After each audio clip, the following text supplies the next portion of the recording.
On va continuer sur la logique de partenariat avec l'expérience récente du PBA de Lille, qui s'est associé, alors pas aux partenaires nationaux, mais du coup à un partenaire régional. À toi, Amandine. Bonjour. Donc Amandine Janson, donc je suis chargée du développement de la communication numérique au Palais des Beaux-Arts. Donc ça inclut la gestion du site web, de la page Facebook, mais également de tous les dispositifs numériques d'aide à la visite, donc des dispositifs plutôt in situ. Donc l'expérience du Facebook Live pour nous, elle est toute récente, c'était il y a un mois.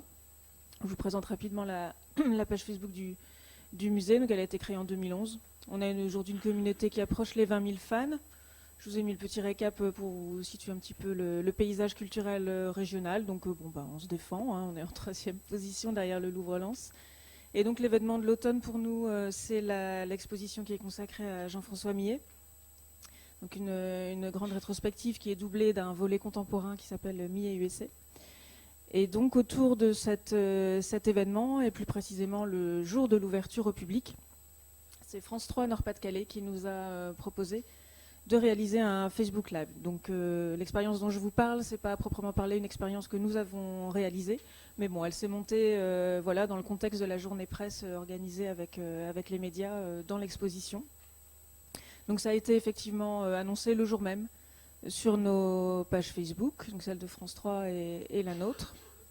Et donc le principe, eh bien, tout simplement, c'est une visite interactive de l'exposition avec donc Annie de Vambrechy que vous voyez là à gauche et qui est conservateur en chef et commissaire de l'exposition.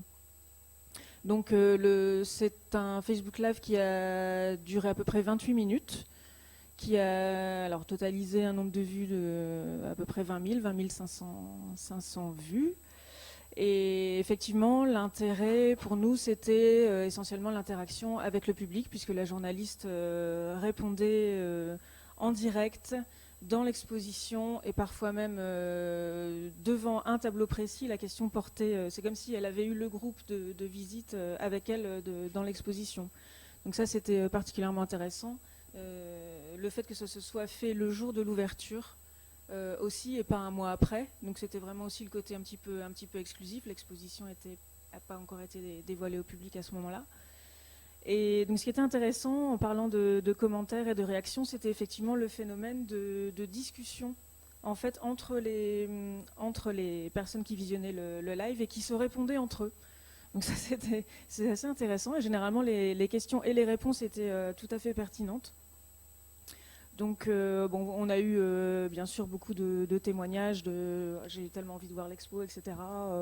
Plutôt des félicitations, assez peu de critiques, des critiques assez habituelles sur mais combien tout ça a coûté, etc.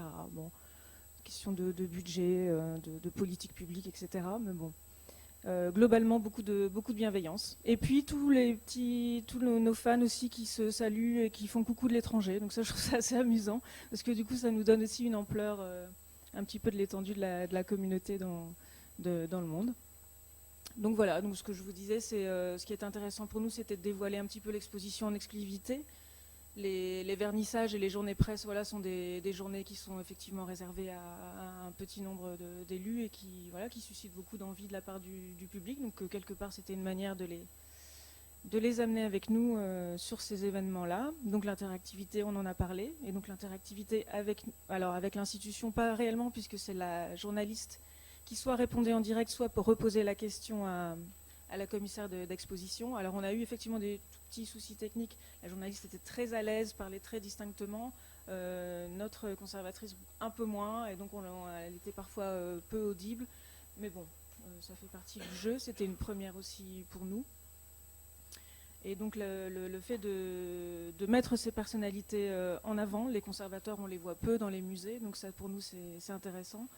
On organise, nous d'ailleurs, ça a suscité d'autres idées d'animation de la page, puisqu'on organise régulièrement une fois par mois des petites visites qui s'appellent Envers du décor et qui se déroulent après la fermeture du musée, qui dévoilent un peu les coulisses, soit du montage, démontage d'une expo ou tout autre événement.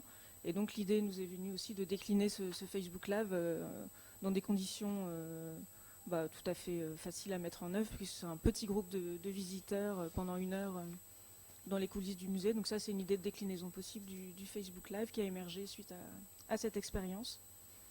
Et puis voilà, l'idée de renforcer la communauté. C'est vrai qu'on délivre beaucoup de contenu sur nos réseaux sociaux et on cherche, on est souvent voilà, à la recherche d'idées de sujets qui pourraient faire réagir les fans. Donc parfois on les sollicite sur des choix de visuels, des choix de thématiques de visite, des choses un petit peu classiques. Mais bon, on a généralement une petite dizaine de réponses en commentaire.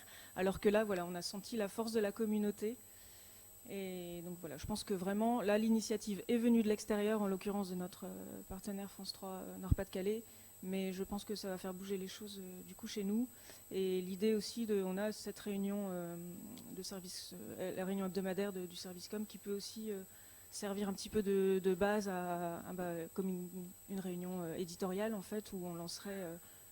on est quand même en lien dans cette réunion avec une quinzaine de personnes qui travaillent dans des services différents et qui peuvent être force de proposition pour des sujets de Facebook Live. Donc le lien à la force du sujet par rapport à la mobilisation en interne, je pense que ça c'est...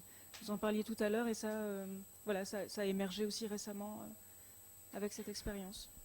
Et est-ce que du coup ça vous a donné envie d'en faire un live propre, comme dit il va falloir, je pense que là on n'a plus le choix.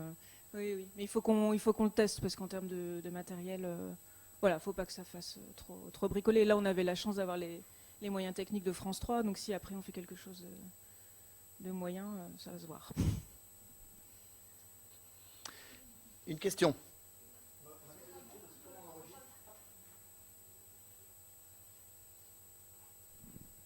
Oui, excusez-moi, on parle beaucoup de communauté, mais est-ce que ça fait venir plus de gens voir l'exposition ou ça n'a aucun impact ou...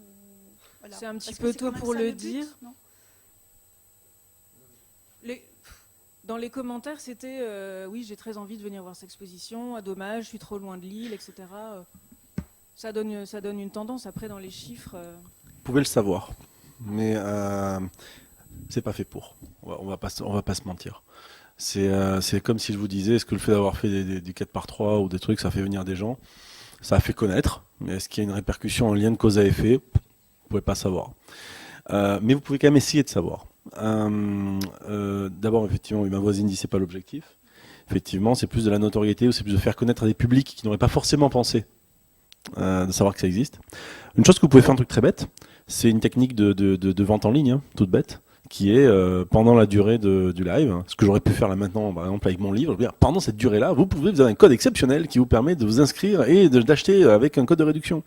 Belle chose, vous dites voilà, pendant le live, vous dites si vous voulez acheter un billet, préacheter un billet par exemple, coupe-fil, pendant la durée de ce live, il y a un code qui est le code Live Lille, et vous avez 15% de réduction sur l'achat de ces billets, et en plus il n'y en a que 50. Et ça créera...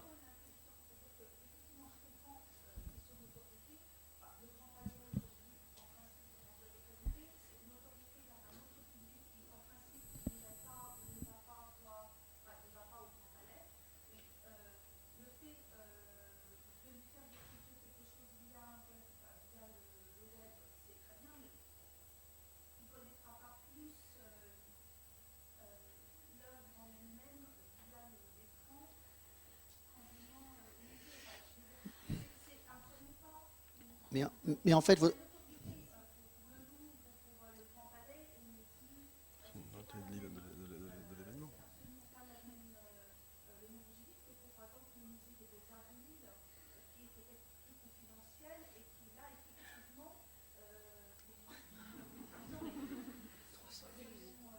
non, mais en fait, votre question, moi je l'entends depuis que les réseaux sociaux existent. C'est-à-dire que depuis que Facebook est arrivé, la question récurrente, c'est est-ce que Facebook fait venir des publics dans les salles ou dans les expos? Et donc, est-ce que le live sur Facebook fait venir? Ça revient à la même question, et c'est une question qui aujourd'hui, il n'y a pas eu d'études, il n'y a jamais eu d'études vraiment faites à grande échelle, avec des tests, avec des focus group, avec des visiteurs interrogés à la sortie d'une expo pour savoir comment ils avaient, quel était le média déclencheur. Donc en fait, votre question, elle revient à l'efficacité des réseaux sociaux. Et encore une fois, sauf à faire une étude vraiment à grand volume, extrêmement scientifique, sur différents lieux, sur différents publics, c'est difficile de répondre à la question. C'est de la communication d'influence. L'idée, c'est de effectivement gagner en notoriété. Et derrière, il y a une vraie mission de médiation culturelle, en fait. C'est de pouvoir... on ne cherche pas forcément à gagner d'autres personnes, des fréquentations, effectivement du recrutement. On est plus sur de l'influence, de la notoriété, de la médiation culturelle. Donc là, on essaye de sensibiliser le public qui pourra nous croiser à nos expositions, à nos événements, et c'est tout. On va prendre une dernière question. Alors, Non, de il me semble Max. qu'on avait fait il y a quelque temps un séminaire sur Google, le fait de mettre nos œuvres sur Google. Et certains musées s'étaient rendus compte que ça générait 30% de trafic en plus. Sur le site, le trafic dans le Non, lieu. in situ, D'accord. Bah, ça, c'est intéressant. il y a quelques temps. C'est un outil. C'est un outil de plus, comme n'importe quel outil qui va du prospectus en passant par le reportage télé, la fiche 4x3 ou la campagne que vous feriez dans le 20 minutes local ou autre chose. C'est un outil de plus. Est-ce qu'il est adapté ou pas? Faut voir. Est-ce qu'il faut absolument y passer? Je ne sais pas. C'est juste que c'est dans l'air du temps et il y a un vrai public qui est réceptif. Donc ça pose question. Et que Facebook l'aime bien, donc le mettre plutôt en avant qu'un post papier, enfin un Aussi. post écrit. Ouais. Une dernière question. Oui, je note. Si tu parles fort, tu peux.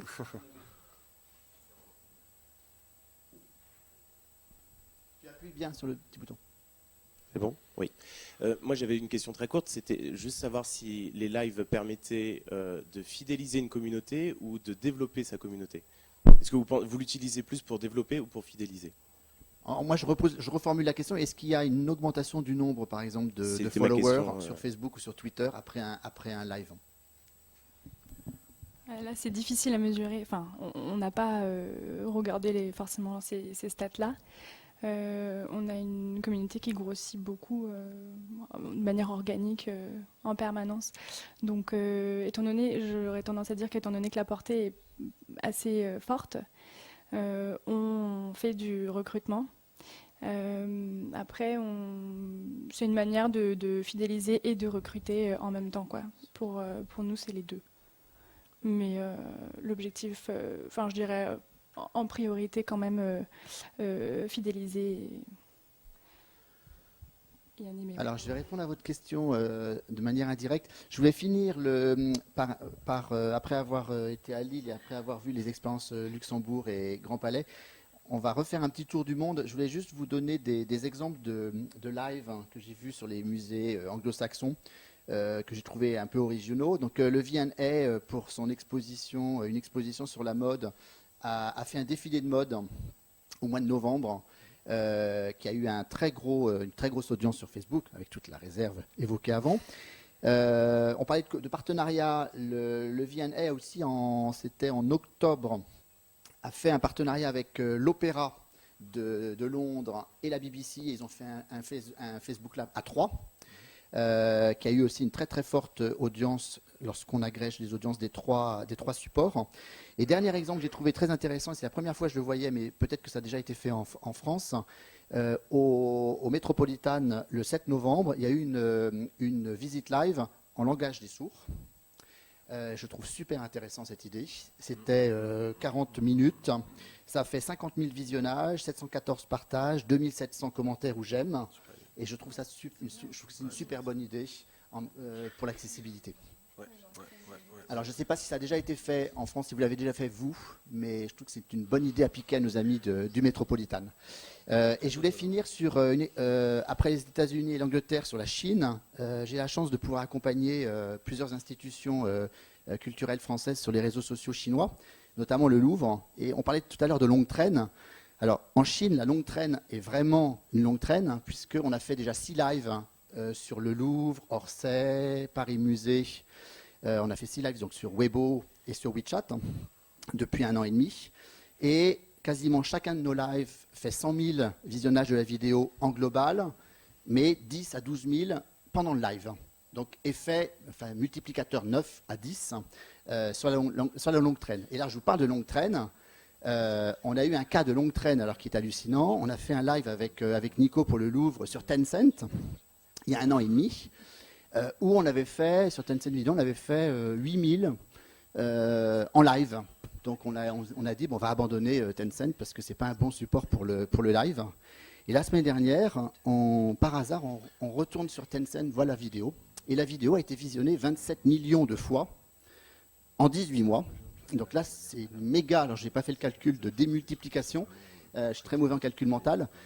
Mais alors là, l'effet long train, parce que là, Tencent étant la première plateforme, l'équivalent de YouTube en Chine, évidemment, on a été soit mis en avant, soit partagé, soit reposté des milliers de fois par nos amis internautes chinois. Et donc là, l'effet long train a été incontestable. Je voudrais remercier nos 3 premiers intervenants et experts.